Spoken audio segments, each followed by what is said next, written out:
So Van Gisbergen's gapped the field by 0.3. This might even gap Van Gisbergen by more than 0.3. Beautiful lap so far by Cam Waters. He's put those 2 fresh tyres on the back to good effect, and the number is a 13.86.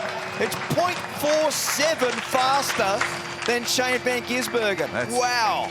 Awesome lap. He's already had so far this year 4 Armour All pole positions, and that's a big number to achieve now.